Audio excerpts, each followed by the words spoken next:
आज का जो वीडियो है, इस वीडियो में हम दुखिम के धर्म के सिद्धांत रिलीजियस थ्योरी बाय दुखिम पर चर्चा करेंगे। इसको हम 3 भाग में समझने की कोशिश करेंगे। धर्म की उत्पत्ति, टोटम धर्म की उत्पत्ति का सूत्र, और तीसरा ऑस्ट्रेलिया की अरुंटा जनजाति का अध्ययन।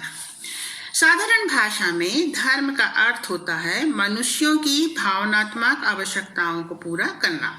Religion is means of satisfying man's emotional need.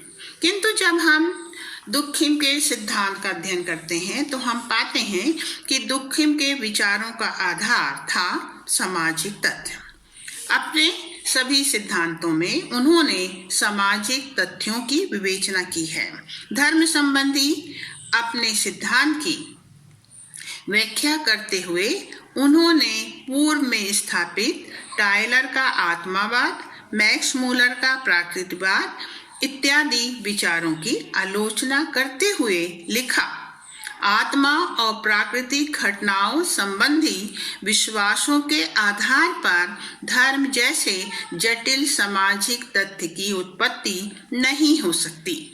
उनका मानना था समाज को धर्म की आवश्यकता है, व्यक्ति को नहीं। धर्म के माध्यम से समाज में एकता, समन्वय, एकीकरण जैसी प्रक्रियाओं के आधार पर सामाजिक संगठन को दृढ़ बनाया जाता है। वे कहते हैं, यदि ईश्वर ही धर्म की उत्पत्ति का आधार होता तो धर्म के स्वरूप में समय और काल का प्रभाव दिखाई नहीं देता। धर्म एक सामाजिक घटना है तथा इसकी उत्पत्ति सामाजिक कारकों का ही परिणाम है। अपनी धर्म संबंधी परिभाषा देते हुए वो लिखते हैं कि धर्म पवित्र वस्तुओं से संबंधित अनेक विश्वास तथा आचरणों की वह व्यवस्था है जो अपने से संबंधित लोगों को नैतिक समुदाय में जोड़ती है। A religion is a unified system of beliefs and practice related to secret things. This is to see things set apart the forbidden beliefs and practice which unite into a single moral community called a church and all those who adhere to them. दुखिम ने जो परिभाषा दी है, उन परिभाषा को यदि हम ध्यान से देखें तो हम पाते हैं कि पहला, उन्होंने अपनी परिभाषा में किसी अलौकिक शक्ति को मेंशन नहीं किया है। दूसरी बात यह है कि उन्होंने ईश्वरीय क्रिया को धर्म में किसी प्रकार से इंक्लूड नहीं किया है। तो इस तरह से दुखिम का मानना था कि धर्म जो है वो उसका आधार ईश्वर नहीं हो सकता है, वो केवल समाज के ही निहित कारकों का परिणाम है। उनका मानना था आदिकालीन धर्म बहुत सरल था। व्यक्ति भय और सुरक्षा के लिए अपने ईश्वर को खुश करने की कोशिश करता था, परंतु समय के साथ साथ धर्म एक भूल भुलैया में पड़ गया। अब दुखिम की जो परिभाषाएं हैं उसमें हमें 3 तत्व मुख्य रूप से दिखाई देते हैं। एक तो विश्वास तथा पवित्र आचरण, और दूसरा जो है विधि विधान प्रैक्टिस, और तीसरी जो बात है जो स्पष्ट होती है वो है आदर्श समुदाय मॉरल कम्युनिटी। तो अब प्रश्न ये उठता है कि विश्वास क्या है। विश्वास 2 प्रकार के होते हैं। पहला पवित्र विश्वास, सीक्रेट बिलीव्स। दूसरा साधारण विश्वास या हम उसे अपवित्र विश्वास, प्रोफेन बिलीव भी कह सकते हैं। ये दोनों धर्म के विचारात्मक पहलू हैं। अब हमें देखना है कि पवित्र विश्वास क्या है। पवित्र विश्वास वे विश्वास हैं जिनको किन्हीं निषेधों के द्वारा पवित्र चीजों की रक्षा की जाती है। अर्थात पवित्र विश्वास में जो चीज है उसके अंतर्गत समाज ने कुछ निषेध बना लिए हैं और उन निषेधों के द्वारा वो पवित्र वस्तुओं को अलग रखने की कोशिश करते हैं। तो किस तरीके से वो उन पवित्र वस्तुओं को अलग करते हैं, यही पवित्र विश्वास कहलाते हैं। दूसरा जो है साधारण विश्वास या वस्तुएं जिन्हें अनेक निषेधों के द्वारा पवित्र वस्तुओं से दूर रखने का प्रयत्न किया जाता है। उदाहरण स्वरूप हम देखते हैं कि ये माना जाता है कि मंदिर एक पवित्र स्थान है, इसलिए मंदिर में किसी प्रकार से जूते चप्पल पहन के नहीं जाना चाहिए, क्योंकि इन्हें हम क्या मानते हैं, साधारण मानते हैं। परंतु चूंकि मंदिर जो है वो पवित्र स्थान है, इसलिए वहां पर हमें स्नान करके नंगे पैर प्रवेश करना चाहिए। तो इस तरीके से अपवित्र वस्तुएं वे होती हैं जिनको हम साधारण मानते हैं और अपनी जो पवित्र वस्तुएं हैं उनसे दूर रखने की कोशिश करते हैं। इन अपवित्र वस्तुओं को छूने से, स्पर्श करने पर भी प्रतिबंध होता है। तो इस तरह से पवित्र और अपवित्र जो विश्वास हैं वो धर्म का, दुखिम का परिभाषा के आधार पर मुख्य आधार है। और दूसरा जो है विधि विधान, सभी धर्मों में विधि विधानों को स्वीकार किया जाता है।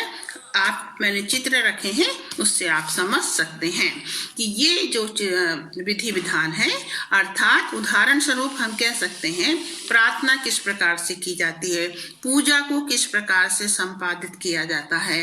ये जो है ये धर्म के विधि विधान है और ये क्रियात्मक पक्ष कहलाता है, जिसके आधार पर मानव क्रिया के द्वारा अपने पवित्र वस्तुओं को स्पष्ट करने की कोशिश करता है। इस तरह विचार और क्रियाओं के रूप में अपूर्ण शक्ति का संचार होता है। ऐसी शक्ति जो व्यक्ति को अलग अलग रहकर प्राप्त नहीं होती है, यही शक्ति सामूहिक चेतना का प्रतिनिधित्व करती है। इस तरह विश्वास और विधि विधान लोगों को नैतिक समुदाय अर्थात मॉरल कम्युनिटी के रूप में संगठित करते हैं। जब व्यक्ति पूजा करने जाता है तो उसमें एक भावनात्मक भावनात्मक क्रिया गतिशील होती है और वो ईश्वर को अपने समीप पाता है। और जब इन क्रियाओं में वो लोगों को सम्मिलित करता है तो उस सम्मेलन से जो एक ऊर्जा प्राप्त होती है वही सामूहिकता का प्रतीक है। अपने सिद्धांत को स्पष्ट करने के लिए दुखिम ने ऑस्ट्रेलिया की अरुंटा जनजाति का अध्ययन किया। अध्ययन के आधार पर उन्होंने पाया कि जनजातियों में टोटम वास्तव में धर्म की उत्पत्ति का सूत्र है, जिससे उन्होंने अपनी पुस्तक जो 1912 में प्रकाशित हुई थी लिखा है। ये जो पुस्तक का नाम था धार्मिक जीवन की आरंभिक स्वरूप या elementary forms of social religious life.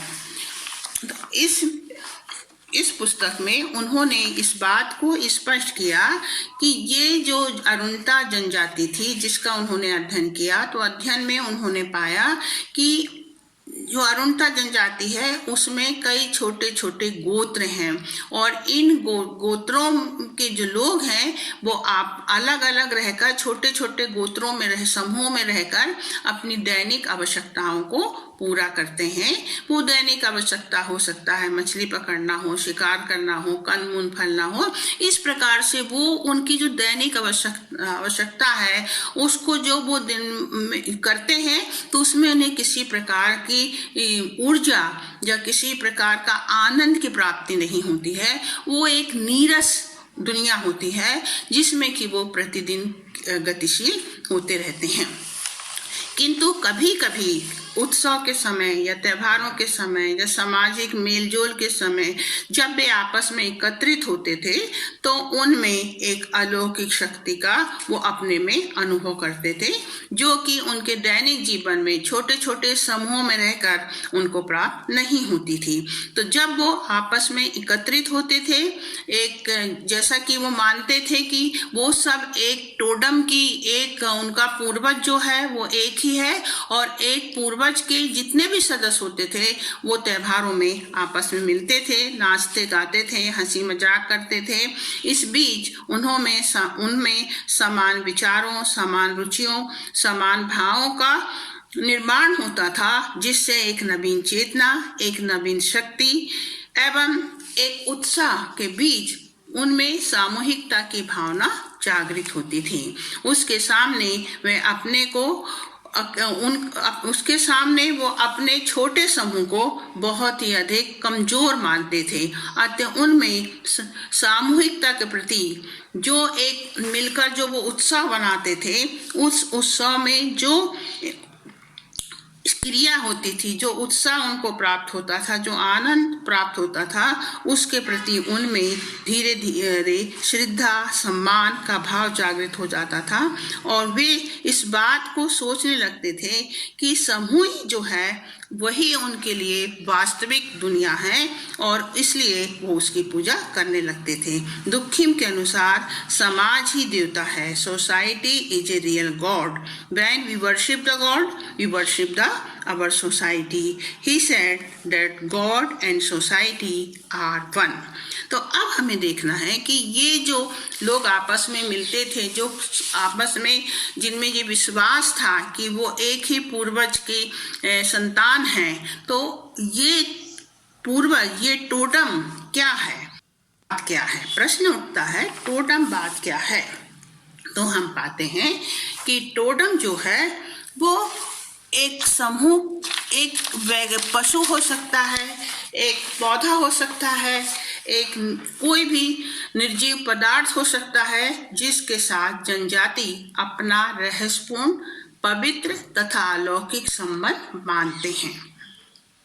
दूसरा, टोटम समूह की रक्षा करता है, ऐसा उनका विश्वास है। टोटम के प्रति भय, श्रद्धा एवं सम्मान की भावना जुड़ी होती है। नेक्स्ट, टोटम के साथ किसी जनजाति का जो रहस्यात्मक संबंध होता है, उसी से समाज में पवित्रता की धारणा का जन्म होता है।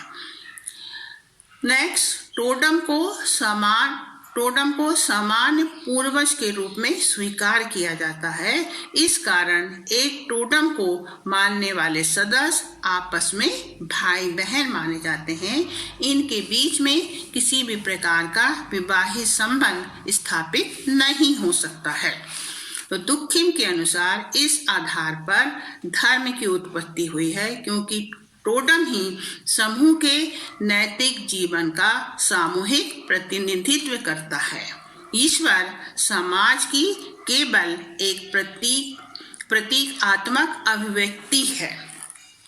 Religion is not only the social creation, it is the power of the community itself that is being worshipped, the power of the community over the individual, so transcend individual existence that people collectively give it secret significance. ये है दुखिम का धर्म का सिद्धांत, जिसमें उसने समाज को ही, सामाजिक तथ्यों को ही मुख्य स्थान दिया है।